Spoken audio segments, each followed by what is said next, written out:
लकड़ी का कारखाना, लखनऊ कारखाना पापा खोल के गए, लेकिन पापा जब चले गए तो फैमिली बहुत धार देना में पड़ गए, फैमिली में बहुत लॉस हो गया, इसलिए कारखाना भी बंद हो गया, मतलब बिजनेस खत्म। टाइम इंटू रेट बोला जाता है ना, टाइम इंटू रेट, जैसे हम लोगों को बोलते हैं टाइम इंटू रेट, ये बंदे का फैमिली में टाइम इंटू रेट घटा। लास्ट में मम्मी को दिया बनाना पड़ता था फैमिली चलाने के लिए। उस समय में एक लड़का को गिफ्ट मिला स्मार्ट ब्लू इंडस्ट्री। आज वो बंदा स्मार्ट ब्लू में जिस पोजीशन पे है, सिर्फ खुद खड़ा नहीं हुआ, आज बाहर का मार्केट में कोई भाई भी किसी भाई का अच्छा नहीं चाहता है, लेकिन एक बंदा सिर्फ अपना नहीं अच्छा सोचा, अपने संग संग अपना भाई का अच्छा सोचा है। Yes or no? वो खड़ा है, विशाल उनका नाम। अभी देखे हो तो मुझे भी भाई ब्लू कनेक्ट टैग देखते। हेलो, समझ में आया? यस। तो ये है स्मार्ट ब्लू, जहां पे इंसान सिर्फ दूसरों के लिए नहीं सोचता है, अपने भाई के लिए जो सोचता है दूसरों के लिए भी वही सोचता है। बहुत बहुत अच्छा इंसान है, उनका फेस में हमेशा स्माइल रहता है। और वो इतने बड़े अचीवर होने के बावजूद भी, इतना बड़ा टीम होने के बावजूद भी, लेकिन आज तक सीनियर से कभी वो टक्को नहीं करते, आर्गुमेंट में नहीं जाते। सीनियर जो बोलता है वही करते, इसलिए भगवान बोला जाता है ना, इसलिए उनको ये मुकाम दिया।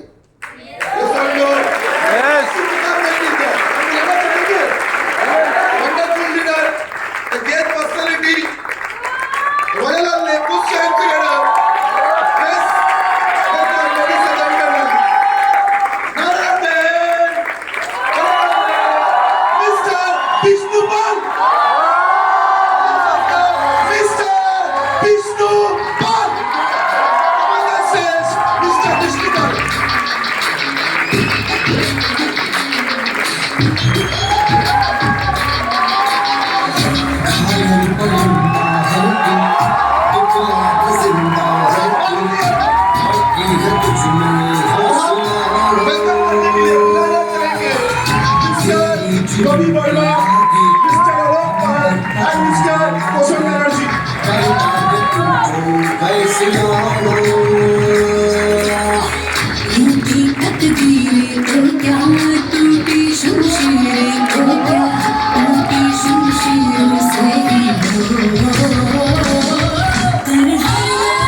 Okay, ready? Yeah! Okay, thank you. বসে যাও, প্রত্যেকে শিখুন। তো প্রথমত এর আগে যারা যারা ট্রেনিং দিল তাদের প্রত্যেকের জন্য একটা বিগ ক্ল্যাপ হওয়া উচিত।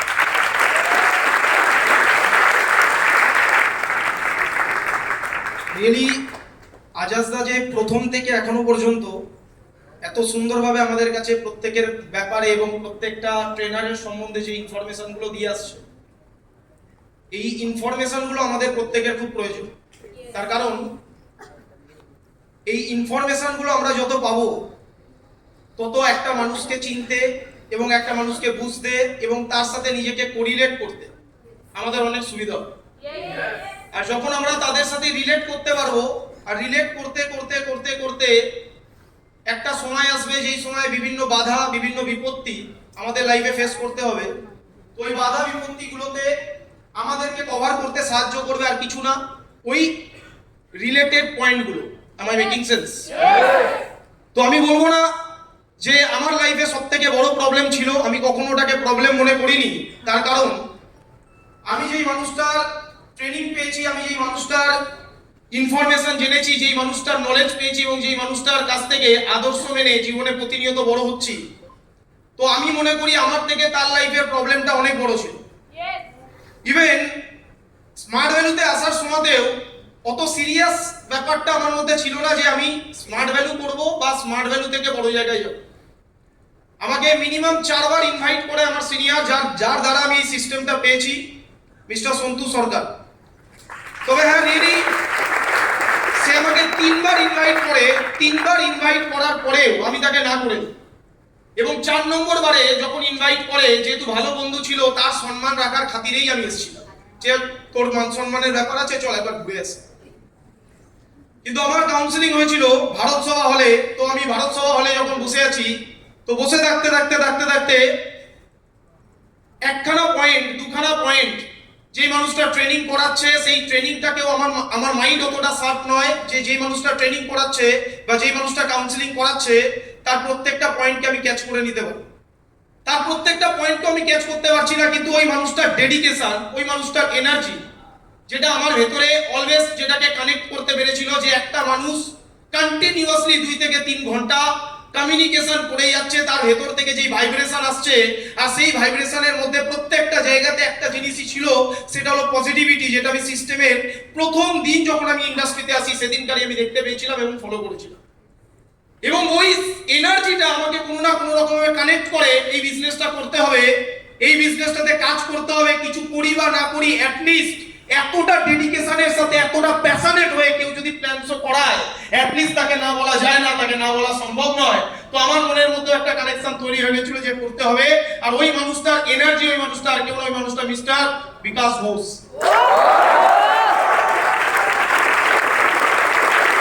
বিপ্লব হচ্ছে ইভেন বেশিক্ষণ কমিউনিকেশন করবো না, 5 মিনিট কথা বলবো, একটু উঠে দাঁড়িয়ে আমরা ট্রেনিং নেবো। যারা সিনিয়র আছে তারা বসতে পারি অলওয়েজ, কিন্তু আমি প্রত্যেককে বলবো একটু 5 মিনিট উঠে দাঁড়িয়ে ট্রেনিং।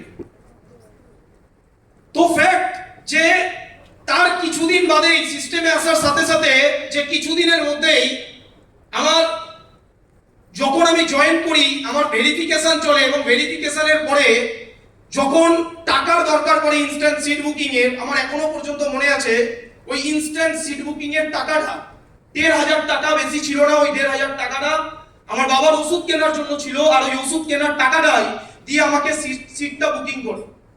এবং আমার মনে আছে যে এটাও বলে যে মাকে বলবি না যে মা ওষুধ কেনার টাকাটা এখানে কম্পিউটার শেখার জন্য দিয়েছি, রিয়েলি ফ্যাক্ট। আর আমার কাছে যখন ওই কথাটা আমি আমার মাকেও বলি না যে আমি কোনো জায়গায় 1,500 টাকা দিয়েছি, পরবর্তীকালে ধীরে ধীরে আরো কিছু টাকা পেমেন্ট করার সময় আসে। তো আমার পুজো, সেই সময়টা দুর্গা পুজো ছিল, নিজের জামা প্যান্ট কেনার জন্য কিছুটা টাকা ছিল, ওখান থেকে আমি আরো 3-4 হাজার টাকা পেমেন্ট করি। কিন্তু ওই 3-4 হাজার টাকা পেমেন্ট করার পরেই ঠিক দশমীর পরের দিন আমার পরিবারের মধ্যে একটা অ্যাক্সিডেন্ট ঘটে, যে আমার বাবা মারা যায়। এবং ওই সময় কিছু সিনিয়র, আমার এখনো মনে আছে, কিছু মানুষ যারা আজকে সিস্টেমে হয়তো ঠিক অ্যাক্টিভ নেই বা সিস্টেমে হয়তো নেই, তারা ওই সময় জাজ করেছিল কি এই ছেলেটার হয়তো বাবা মারা গেছে, এই ছেলেটা হয়তো আর ফুল পেমেন্ট করবে না, স্মার্ট ভ্যালুটা করবে না। আর ঠিক ওই সময়েও আমার যখন আইডিটা করার টাইম, ওই আইডিটা করার সময়তেও যদি আমাকে কোনো রকম মেন্টালি, ফিজিক্যালি, ইকোনমিক্যালি যদি কোনো সাপোর্ট কেউ করে থাকে, সেটা হলো এই সিস্টেমের কিছু senior. Am I making sense? তো আমি ওই সিনিয়রগুলো আমাকে হেল্প করে, যার কারণে আমি আইডিটা করতে পারি। এবং আইডিটা করে যখন আমি বিজনেসটা চালু করি, স্টার্ট করব, ঠিক সেই সময় দাঁড়িয়ে আমার পরিবারের মধ্যে একটা কথা প্রতিটা নিহত মনের মধ্যে আঘাত করতো, যে এই পরিবারের বাবা নেই, এই ছেলেটার বাবা নেই, তার মানে এই পরিবারের বড় ছেলে হিসেবে তোর বাবার কর্তব্যগুলো তোকেই পূরণ করতে হবে।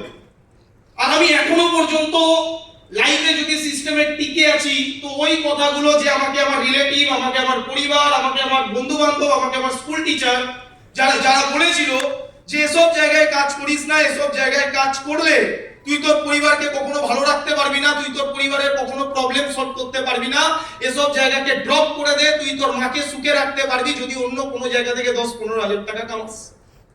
আর এই কথাটা ঠিক, যে এই কথাগুলো তখন যারা বলেছিল, তখন ওই সময়টায় আমার কাছে টিম ছিল না, আমার কাছে গাড়ি ছিল না, আমার কাছে বাইক ছিল না, আমার কাছে কোনো অ্যাচিভমেন্ট ছিল না, আমার কাছে কোনো সম্মান ছিল না। ওই সময়টাতে ভেঙে পড়া একটা ছেলে বা একটা মেয়ের পক্ষে স্বাভাবিক, কারণ তার কাছে কোনো কিছু নেই যেখান থেকে তার ভেতরে একটা বিশ্বাস জন্মাবে যে আমার দ্বারা হবে, আর আমি আমার মায়ের ওই কাঁদো মুখটাকেও হাসাতে পারবো, এবং আমি আমার মায়ের প্রত্যেকটা স্বপ্নকে ফুলফিল করতে পারবো। ওই সময় কোনো ছেলের লাইফে কোনো কিছু থাকে না, শুধু চারিদিকে থাকে problem. Am I making sense? আর যখন চারিদিকে প্রবলেম ঘিরে যায় তখন মানুষ ভাবতে পারে না।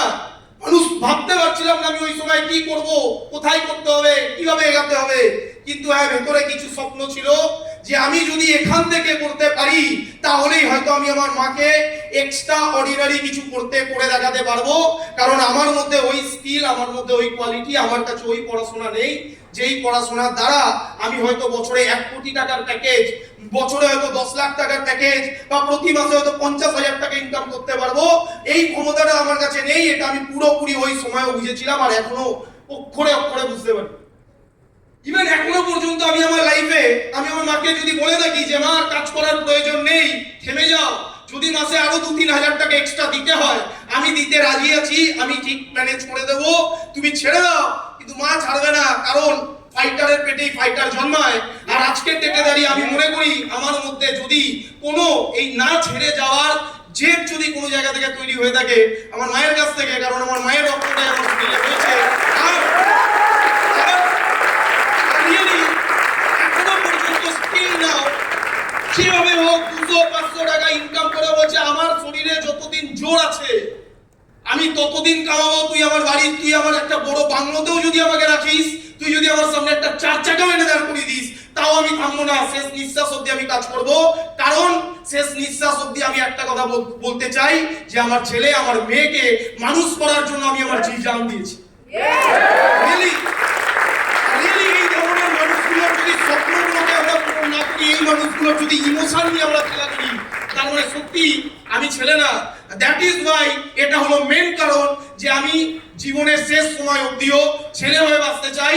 যেই ছেলেটা নিজের মায়ের প্রত্যেকটা স্বপ্ন পূরণ করবে, নিজের টিমের প্রত্যেকটা স্বপ্ন পূরণ করবে। আর আমি এটা রিলেট করি আমার মতনই, আমার টিমের মধ্যে 90% অ্যাসোসিয়েট আমার মতনই গরিব পরিবার থেকে বিলং করে। তো আমি প্রতিটা নিয়ত কমিটমেন্ট করি যে হ্যাঁ রিয়েলি একটা সময় আসবে যেই সময় আমাদের টিমের প্রত্যেকটা অ্যাসোসিয়েট স্টেজে আসবে, আমাদের টিমের প্রত্যেকটা অ্যাসোসিয়েট গাড়ি কিনবে, আমাদের টিমের প্রত্যেকটা অ্যাসোসিয়েট বাইক অ্যাচিভ করবে, আমাদের টিমের প্রত্যেকটা অ্যাসোসিয়েট নিজের পরিবারের সবথেকে মূল্যবান জিনিস নিজের পরিবারের মুখের মধ্যে হাসি ফোটাবে। আমার মেকিং সেন্স বুঝাতে পারছি না?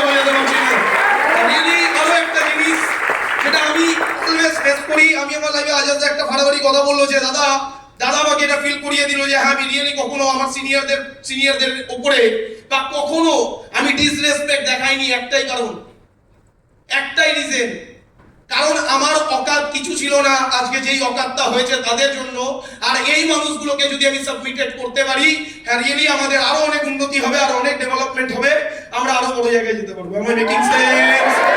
অন স্টেজ আমি একটা কমিটমেন্ট করতে চাই, অন স্টেজ আমি কমিটমেন্ট করতে চাই। আর এটা আমাদের প্রত্যেকের ভাবা উচিত এবং প্রত্যেকের চিন্তা ভাবনা এটা নেওয়া উচিত যে এই যে 5 স্টারটা হলো, আমরা এখানে সবাই একসাথে আছি, এটা ভালোবাসার time, really feelings time, feel করার মতো টাইম। কিন্তু এর পরের যে 5 স্টারটা হবে আমরা প্রত্যেকে ইন্ডিভিজুয়াল লিডাররা মিলে 5 স্টার করব। আর ওখানে অ্যাজ এ ভগবানের মতন আমাদের সিনিয়রদেরকে আহ্বান জানাবো আর তাদেরকে আমরা ইন্ট্রোডিউস করব রাজার মতন। Are you ready?